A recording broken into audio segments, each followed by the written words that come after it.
더불어민주당 김부겸 의원이 행정자치부 장관에 내정됐습니다. 김 의원은 대통령의 공약인 지방분권을 중점적으로 추진하겠다고 밝혀 지역 균형 발전 기대감을 높이고 있습니다.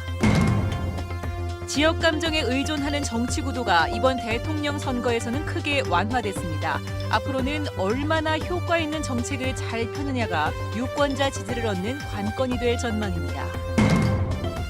새 정부 들어 지역 대학들이 자율성 확보에 목소리를 높이고 있습니다. 국립대는 정부를 상대로, 사립대는 재단을 상대로 적극적인 행동에 나서고 있습니다. 경찰이 야산에 천막을 치고 50억 원대 도박판을 벌인 일당을 잡았습니다.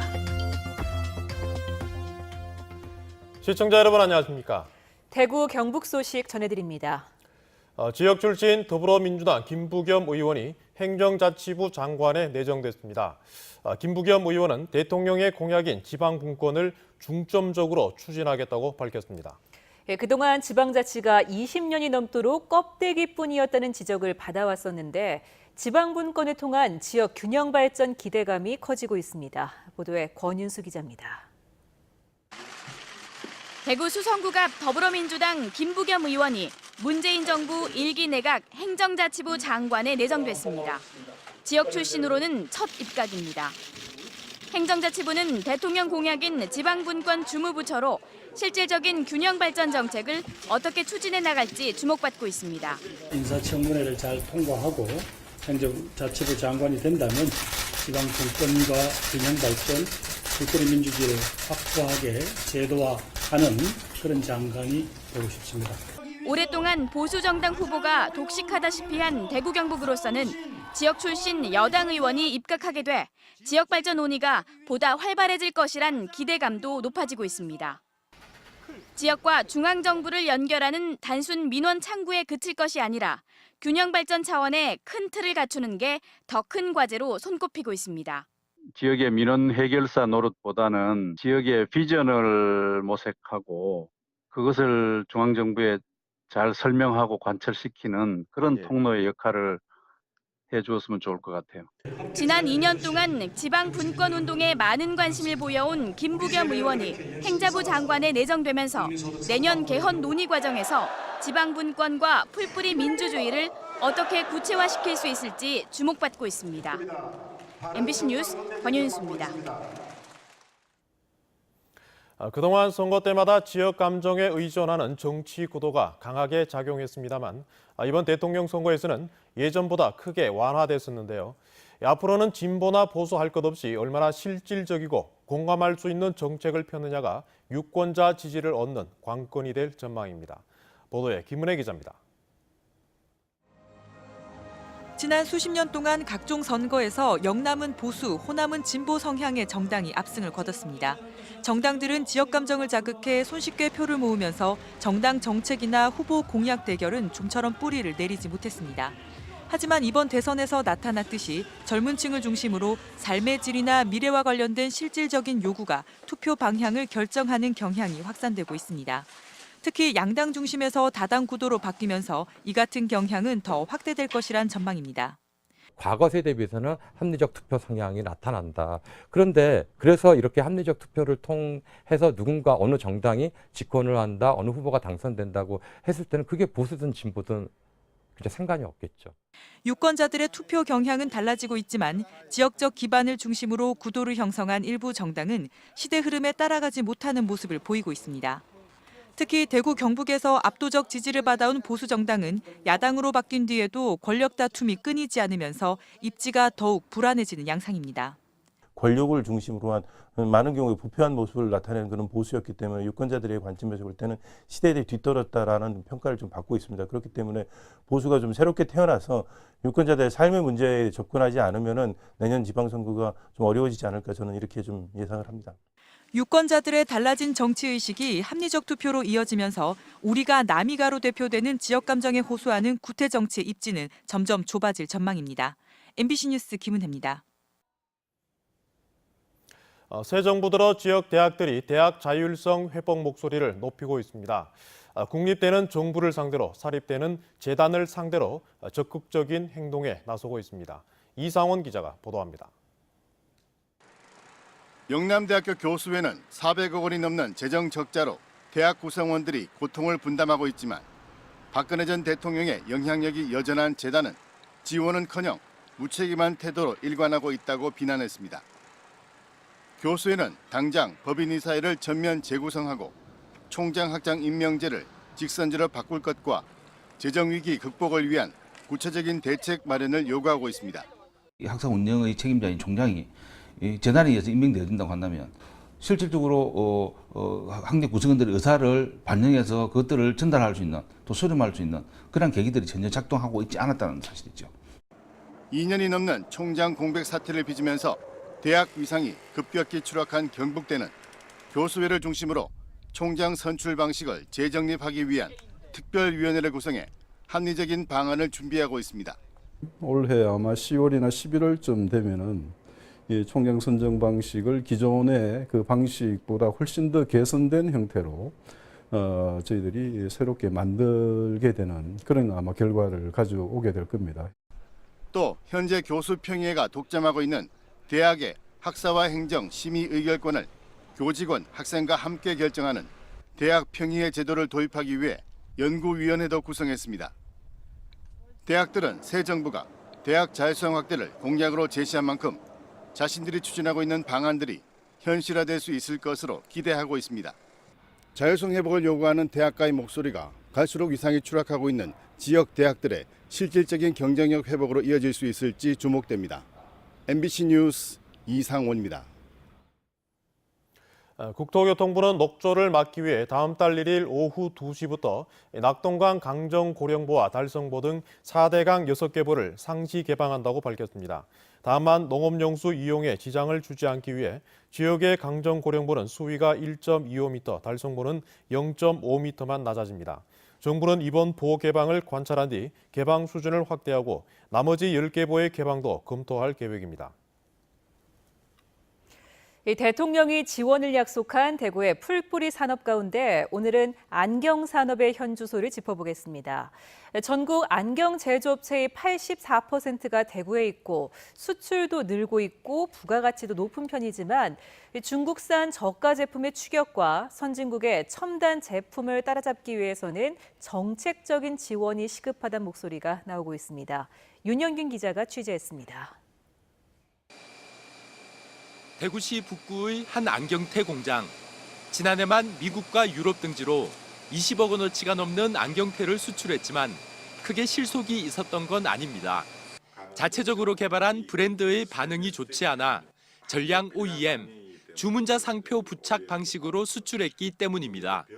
하우스 브랜드를 가지고 전 세계 전시회에 나가서 출품을 하고 사파이하고 상담을 하는 과정에서 충분한 그것을 홍보할 수 있는 그 뒷받침이 돼줘야 되는데 그 뒷받침이 부족하다 보니까 지난해 우리나라의 안경 수출액은 1억 5천만 달러로 5년 만에 20% 정도 증가했습니다.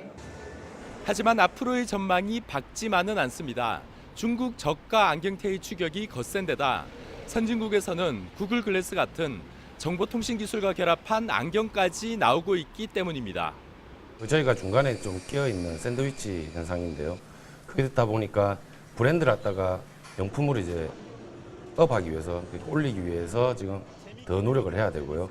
저 밑에 또 저가 라인에 있는 중국도 지금 현재 우리와 같이 또 기술력과 또 브랜드를 가지고 올라오고 있는 상황이라서 우리나라 안경 제조업체의 84%가 대구에 있는 만큼 대구시는 뿌리 산업을 육성하겠다는 대통령의 공약이 어떻게 구체화될지 촉각을 곤두세우고 있습니다.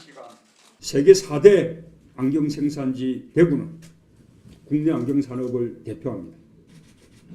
섬유 산업의 재도약과 안경 산업의 발전을 지원하겠습니다. 대구시는 자체 브랜드 육성과 함께 첨단 기술, 융복합 소재 결합을 위해서는 국가 차원의 지원이 필요하다고 보고 오는 2023년까지 국비 800억 원을 요청하기로 했습니다. MBC 뉴스 윤영균입니다. 야산에서 텐트를 치고 50억 원대의 도박판을 벌인 전문 도박단이 경찰에 붙잡혔습니다. 한 판에 평균 400만 원의 판돈이 오갔는데 도박 전력이 있는 주부들이 상당수를 차지했습니다. 보도에 박재형 기자입니다. 김천의 한 야산. 비좁은 천막 안에 수십 명의 사람들이 도박에 열중하고 있습니다. 불과 3, 4분 만에 판돈 400만 원이 걸린 한 판이 끝나버립니다. 시덥이래요. 내 거. 15개 돌아가겠습니다. 14개 돌아. 경찰이 들이닥치자 놀란 도박꾼들이 현장을 벗어나기 위해 좌충우돌하면서 도박판은 순식간에 아수라장으로 변합니다. 지금 현재 시간부로 여러분을 상습 도박 행위로 현행범 체포합니다. 현장에서 50여 명이 검거된 가운데 압수한 판돈만 8,900여만 원. 이들이 내건 하루 평균 판돈은 4억 원. 경찰은 이들이 모두 56억 원 가량의 도박판을 벌인 것으로 보고 있습니다. 도박꾼들은 절반 이상이 40, 50대 주부였고 대부분 도박 전과가 있었습니다. 이들은 범행을 감추기 위해 인적이 드문 야산을 매일 옮겨 다니며 도박판을 벌였고 도박장을 개설한 조직은 자금 관리부터 경비까지 철저한 역할을 분담했습니다. 문자 메시지를 보내서 특정한 장소로 직결하도록 해서 거기서 성합차로 도박장으로 실어 나르는.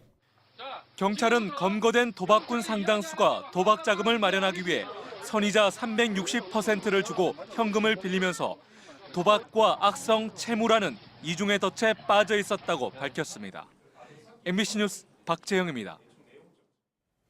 대구 희망원 대책위는 오늘 대구 중부경찰서 앞에서 기자회견을 열고 지난 22일 대책위가 천주교 대구 대교구청에서 대주교 면담을 요청하는 과정에서 경찰이 휠체어 장애인 등에게 물리력을 행사해 10여 명이 다쳤다며 경찰을 규탄했습니다.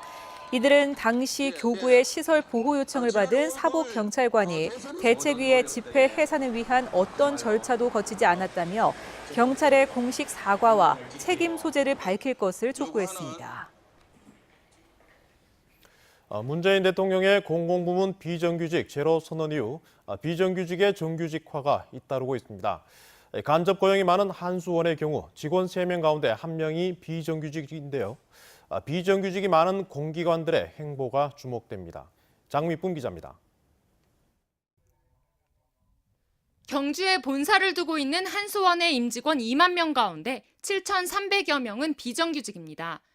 직원 3명 가운데 1명이 비정규직인데 국내 공기업 평균보다도 많습니다. 한수원이 직접 고용한 비정규직은 육아휴직자 대체 인력, 통역과 축구단 사업 종사자 등 250여 명에 불과합니다. 하지만 원전 경비와 정비, 시설 관리를 맡고 있는 직원들을 합치면 실제 비정규직 수는 7,300여 명으로 급격히 증가합니다. 이들은 외주업체를 통해 파견이나 용역 등의 형태로 고용된 비정규직으로 직접 고용된 비정규직보다 임금 등 근로 조건이 더 열악합니다.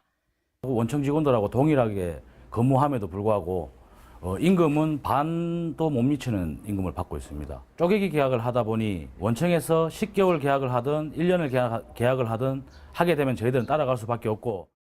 이와 같은 현상은 중저준이 방패장을 운영하고 있는 원자력 환경공단에서도 비슷하게 나타납니다. 정부 공시에 따르면 원자력 환경공단의 직접 고용 비정규직은 육아휴직 대체 인력 단 6명인 반면 간접 고용 비정규직은 140명으로 23배나 됩니다.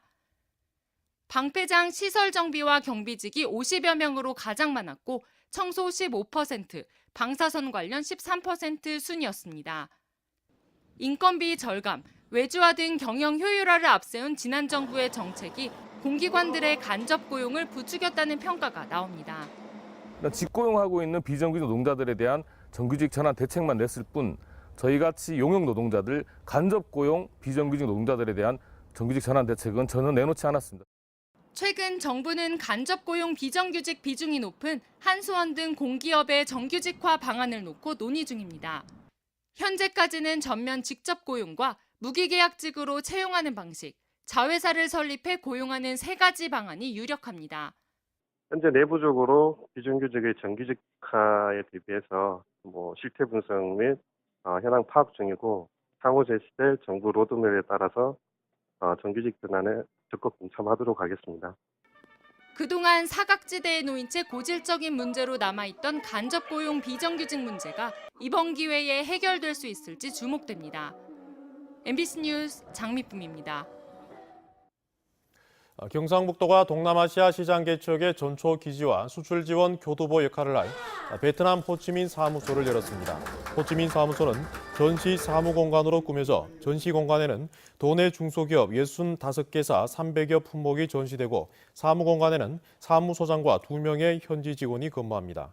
경상북도 호치민 사무소는 7번째로 문을 연 해외 사무소로 특히 올해 11월 열리는 호치민 경주 세계문화엑스포 2017의 성공 개최에 큰 역할이 기대되고 있습니다.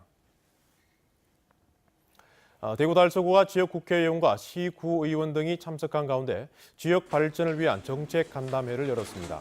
오늘 간담회에서는 성서 산업단지 지원 기능 강화, 도원지 일원 공원화 사업 등 지역 수건 사업 해결을 위한 예산 확보와 상호 협력 방안에 대해 논의했습니다. 민주노총 대구지역본부는 대구시 및 산하 공기업 비정규직의 정규직화가 실효성 있게 추진되도록 대구시 및 산하 공기업 비정규직의 정규직 전환을 위한 대구 대책위원회를 구성했습니다. 민주노총은 기자회견을 열고 비정규직 노동자들의 요구에 맞는 비정규직, 정규직 전환 정책을 수립하고 이를 위한 노정교섭 협의체 구성을 대구시에 촉구했습니다. 한국은행 대구 경북 지역본부가 발표한 소비자 동향 조사 결과에 따르면 이달 대구 경북 소비자 심리지수는 105.7로 2014년 9월 이후 가장 높았습니다. 지역 소비자 심리지수는 지난해 11월 93.3으로 100 이하로 떨어진 뒤 6개월 동안 기준치 100을 밑돌다가 이달 처음 100을 넘었습니다. 소비자 심리지수는 경제 상황에 대한 소비자들의 심리를 종합적으로 나타내는 것으로 100을 웃돌면 낙관적, 100을 밑돌면 비관적으로 본다는 것을 의미합니다. 주민등록번호 유출로 피해를 받거나 피해가 우려되는 사람은 오늘부터 새롭게 시행되는 주민등록법 시행 규칙에 따라 주민등록번호를 바꿀 수 있습니다. 지금까지 대구 경북 소식 전해드렸습니다. 시청해주신 여러분 고맙습니다.